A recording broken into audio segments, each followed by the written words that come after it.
क्या कभी ये ख्याल आया है कि हमारे जिस्म का हर एक हिस्सा, यहाँ तक कि हमारी हर एक सांस ऊपर आसमान के ग्रहों से किसी अनदेखे धागे से जुड़ी हो सकती है? आज हम लाल किताब के पन्नों से इसी गहरे राज को समझने की कोशिश करेंगे कि आखिर ये ग्रह हमारे जिस्म पर अपनी हुकूमत चलाते कैसे हैं। तो चलिए इस कमाल की कॉस्मिक एनाटॉमी को जरा समझते हैं। अच्छा, ये जानना बहुत ज़रूरी है कि हम ये बातें कहाँ से कर रहे हैं। ये सारी की सारी जानकारी सीधे लाल किताब के 1942 एडिशन के पेज नंबर 55 से ली गई है। यही हमारे आज के पूरे विश्लेषण की बुनियाद है, जिससे हमें इस पुराने इल्म की एकदम असल ओरिजिनल समझ मिलेगी। और जानते हैं उस पेज पर चैप्टर का नाम क्या है? नाम ही खुद सब कुछ बता देता है, इंसानी जिस्म व ग्रह का ताल्लुक। तो बस आज हम इसी ताल्लुक को, इसी गहरे रिश्ते को जरा और नज़दीक से देखने वाले हैं। अब देखिए, यहाँ से बात और भी मजेदार हो जाती है। लाल किताब सभी ग्रहों को दो टीमों में, या यूं कहें कि किताब की ही जबान में, दो पार्टियों में बांट देती है। एक है दुश्मन पार्टी और दूसरी दोस्त पार्टी।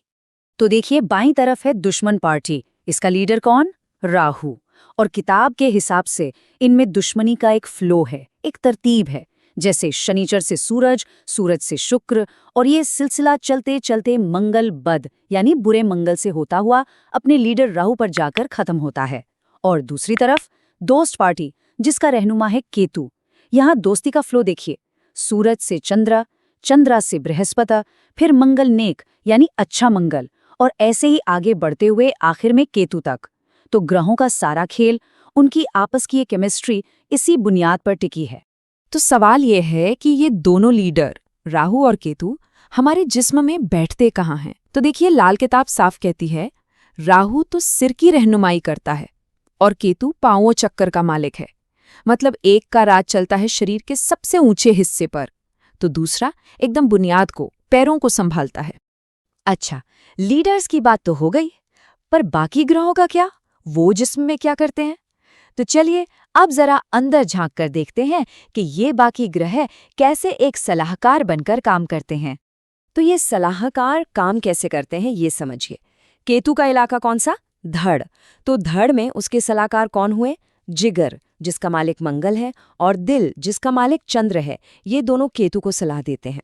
अब ऊपर चलिए, राहु के इलाके में यानी सिर में, यहाँ उसके सलाहकार हैं दिमाग और जुबान, जो बुध के पास हैं, और देखने भालने की जो ताकत है वो शनिचर के पास है। तो आप देख रहे हैं, हर ग्रह की अपनी एक तय जिम्मेदारी है। तो अब हमारे सामने दो अलग अलग हिस्से साफ हो गए। एक है सिर, जिस पे राहु का राज है, और दूसरा है धड़, जहाँ केतु का असर है। ये दोनों अपने आप में पूरे हैं, पर सबसे बड़ा और जरूरी सवाल तो ये है कि इन दोनों को आपस में जोड़ता कौन है? क्या है वो कड़ी? और बस यहीं पर एंट्री होती है सबसे बड़े ग्रह की, बृहस्पति की। जी हाँ, बृहस्पति। इसका रोल इन दोनों से एकदम जुदा है, सबसे ऊपर, सबसे अहम। लाल किताब हमें बताती है कि सिर जो राहु का है और धड़ जो केतु का है, इन दोनों को जो गर्दन मिलाती है ना, उस गर्दन में चलने वाली सांस का मालिक बृहस्पति है। तो ये सिर्फ एक जिस्मानी जोड़ नहीं है, ये तो वो जान है, वो सांस है जो शरीर के इन दोनों हिस्सों को जिंदा रखती है, एक रखती है। मतलब बृहस्पति इन दोनों ताकतों के बीच का एक पुल है, एक ब्रिज है। और क्योंकि बृहस्पति का रोल इतना बड़ा है, इतना अहम है, इसीलिए किताब एक बहुत गहरी बात कहती है। वो कहती है, लिहाजा बृहस्पति लोक और परलोक का मालिक है।